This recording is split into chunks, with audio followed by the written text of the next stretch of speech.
Hi y'all, and welcome back to Lisa's Cottage, and welcome back to another Monday series of 10 tidbits of cleaning tips. So we're going to start right here and start with something that's happened to me, and I thought I would share with you the things that I used that helped take care of the situation.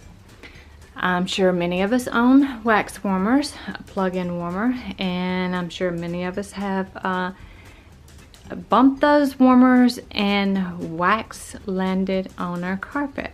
However, we're like, oh no, what are we going to do to get this wax out of our carpet? It has actually happened right here in this very area. I was in here and someone was sitting on the floor, and when they leaned back against the plug-in, they knocked the wax out of it, and it just happened to be a very red wax that landed on the carpet. As you can see, if you can see anything that was left behind, now I can't see it with my eye, but maybe the camera's picking it up. And this did happen like a year plus back ago. So here are the items that you will need, or that I used. That's a couple, 2, 3 paper towels. Folded together, and then you'll need wax paper. I've gone ahead and torn some wax paper off, and then a washcloth and your iron. And those are the items that I used to get my wax up. And I start with my folded paper towels, and go ahead and bring your roll in with you because you may need to do this several times.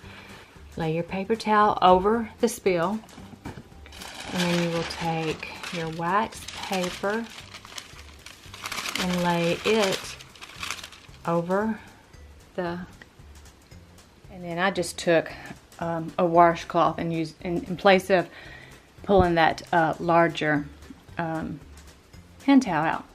And then you're going to set your iron on low. And then while you're sitting in next to your iron, while it's heating up, you will just take your iron, and then you will just run your iron across the cloth. And then just kind of keep checking and looking in between by lifting your washcloth or your towel up, and you'll start seeing your wax come through onto the paper towel. And here, pull your washcloth back, and then take a peek, take a look to see if the wax is, if the spilt wax is coming up through the paper towel. And I'm thinking you can just run your iron over your wax paper, and then you can see the wax is coming up because it'll start soaking into that paper towel.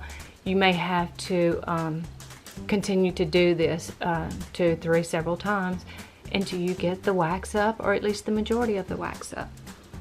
So that's how I get my spills up when wax ends up spilt on carpets, by using my paper towels, my wax paper, a cloth.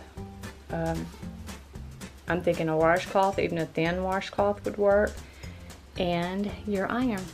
So there is tip 1, how I get spilt wax out of my carpet. We're going to move on to tip 2 and stay in this room. So you had these little indentions on your carpet that you've had furniture before, and you move the furniture and it leaves these ugly indentions. These have been here due to 2 chairs I had in here. And what I've already done it once, and then it's something you may have to keep working with, is you just take a fork and you just rake it, raking the pile back up. And like I said, you may have to do it several times over days or a week or so. Just keep working with it until you bring the pile back up. So that would be tip 2 on those indentions, that are those marks that our furniture leaves on our carpet, and then we move whatever it was that was leaving the marks. Take a fork to it and just use it like you would use a rake to rake the piles of carpet fibers back up. So house guests are coming over and you've just put wax in your warmer or lit your candles, but yet it's not put off that nice smell yet. But you need to hurry up and get some nice smelling fragrance in the air. I will show you what I've done a timer 1,000,000. And actually someone else shared this with me. There's our vent door that we've cleaned before and changed our filter. And what I would do is I will open the vent door up, and then there's your filter. I will take, I had to go ahead and lay my door down since I only have 2 hands. There's the filter, and I'm holding that up with my knee. And I will take my bathroom room spray and just give it a quick spray the filter. And then your house will smell yummy with that, either the air or the heat on. It will circulate through. This scent that you sprayed into your AC filter, in which you might get like a Christmas scent and keep it on hand or something.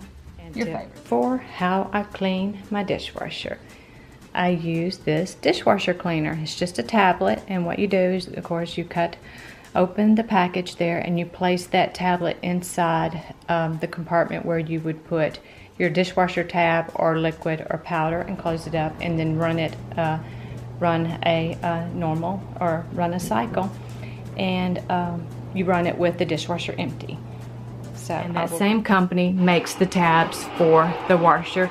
So that's tip 5. You can also clean your washer with one of those tabs. You run a cycle on empty with the tab in it, and it's worked for me. Just like with the dishwasher, I'm just out of those, and I keep them both stored under here.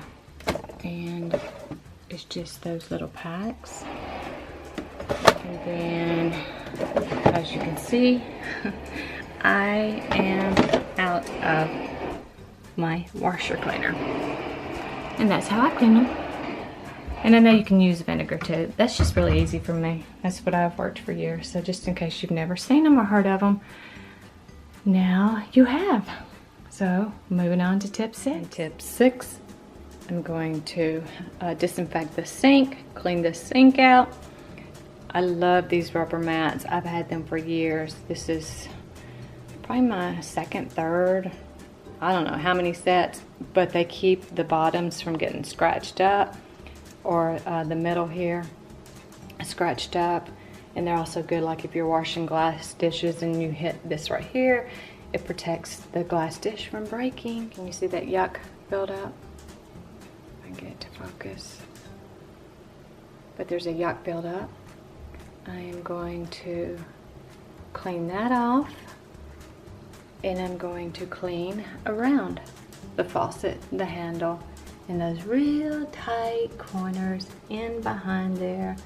And then after I clean all this up and disinfect it, wash it, of course with Dawn, I'm going to run a sink with some water in Dawn, enough to wash both sides. And then I'm going to put some of my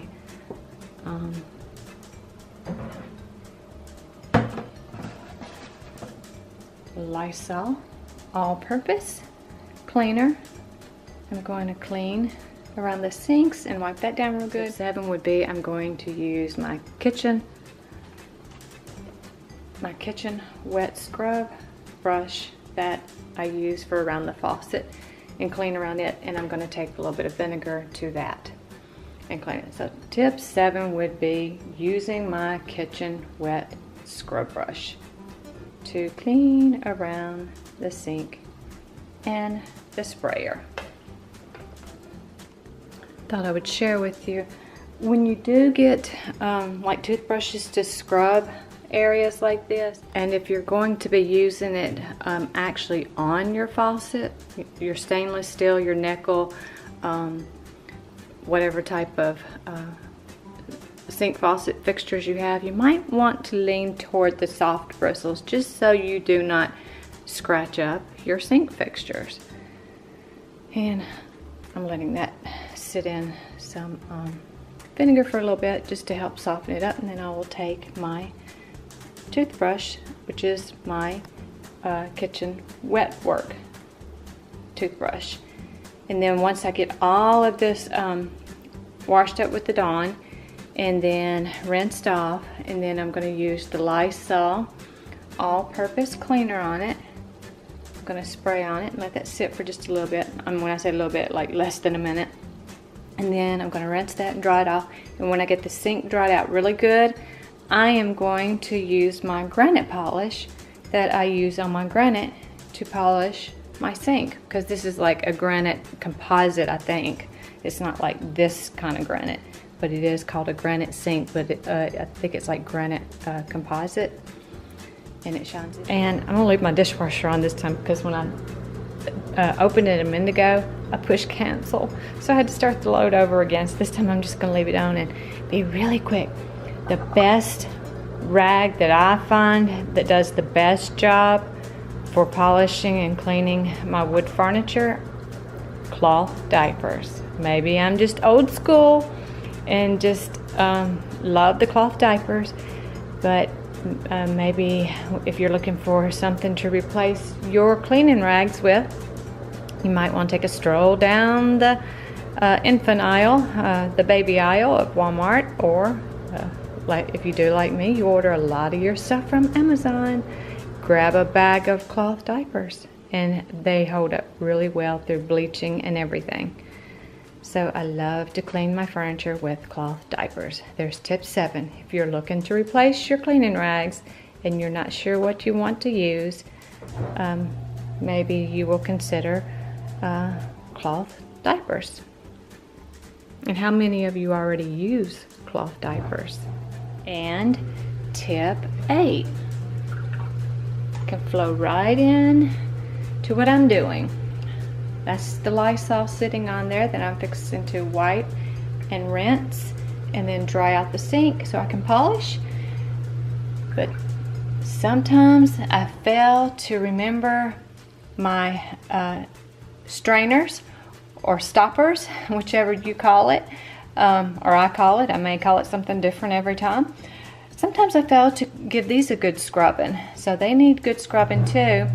And I haven't done it with these, but like the silver ones, if you have stainless steel, like the stainless steel ones, I used to just run them in a dishwasher. So there's tip 8.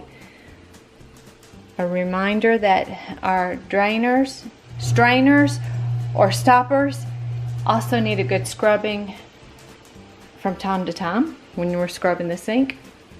And if you have stainless steel ones, you can possibly put them in your dishwasher. And also, while I'm giving all of this a thorough cleaning, I'm also boiling my kettle full of water. I'm going to use that kettle and I'm going to pour the hot water. I'm going to divide it between the 2 sinks here and pour the hot water down the drain. So I'm just doing a very thorough cleaning of this entire area. It's cleaned. I dried it down, and now I sprayed it down with my granite cleaner. And I've been using this granite cleaner for years. I love it. I believe it was a granite company that actually had recommended this to me. Now I'm going to use one of my cloth diapers to wipe it down. Doesn't it feel great to have a clean sink? A thoroughly clean sink. Hot water down the pipes. Washed down, disinfected, dried, polished. Yay! Just something about having a clean sink almost can make the whole kitchen feel clean. What is it? Tip 9 is just a continue rolling with from 8. If at all possible, when you're able to do it, if you can dry your sinks out when you're through with them, this helps with having to do the cleaning of them too. I was at the doctor last week and I noticed him when he washes his hand after he does his exam and stuff, or you're having your follow-up or seeing the doctor, he will wash his hands and then he dries around the inside the sink and the outside the sink. He said that also helps keep what he calls the cooties, but the germs down. But it's just something I had learned from my mother. I've seen her do it for years when I was little, and I never understood why she would wipe the sink down and around the sink. But that's something I've been doing for probably as long as I've been housekeeping. And I think that helps with the maintenance of the sink and the hard water spots and the all the things that can build up in it if you're wiping it down after. That would be my tip 9. If at all possible, wipe down your sink when you're through with it. I do the same thing in my bathroom, to the point when the grandkids come over, they've seen me do it so much, they do it too. We'll just get a rag from out from under the sink and dry the sink out, and yeah, you go through a lot of rags that way, but it helps with my cleaning the bathroom and the sink. So that would be my tip 9. When you're through with your sink, if you can, wipe it down, especially if you've cleaned it up for the evening and you're getting ready to start shutting the house down. You will come into a fresh, clean sink the following morning. And tip 10, it's easy peasy, and you're gonna say, are you serious? But it may be one that we don't think about too often. I keep a clean paper towel in the bottom of our microwave at all times and replace it when it starts getting funky, and it just helps keep the cleanup easier. So that would be my tip 10. Keep a paper towel inside the microwave. Keep the spills an easy cleanup. Tip 10. You will also see that I keep, if you've ever noticed, which it needs to be replaced. You can see that we definitely keep a paper towel right here. As you can see, it needs to be replaced as well as wiped down in there. But to keep the hard water spots that we tend to get. And I used to keep one, and I've just recently taken it off, one here at the drip tray of my Keurig. So that may just be something that you're thinking, oh, I could do that, or yeah, I can see that, I can understand that, yeah, good tip, girl. So that one needs to be replaced, and I'm gonna do that since I see that it needs to be done. Okay, y'all, I think that's it for this week.